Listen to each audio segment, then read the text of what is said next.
আমার দেশের কত ধনী আল্লাহ পাওয়ার জন্য মাহে রমজান আসলে মক্কায় দৌড়ায়, মদিনায় যায়, কয় মক্কায় নামাজ পড়বো, মদিনায় নামাজ পড়বো।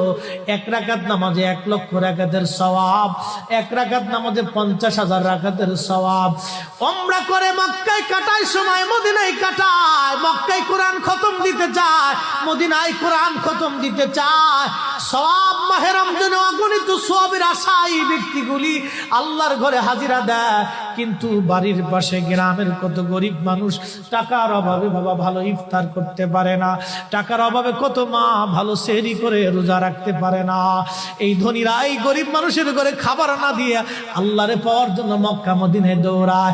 আল্লাহ ডাক দেখো, বান্দা একবার মরে দেখ, কায়দা মতো জুতা দিয়ে পিটামো, আমার বান্দারা না খায় ইফতার করবে, আর তুই আল্লাহ পাওয়ার জন্য মক্কায় আইছো, এমন আল্লাহ আমি ধরা দেব না।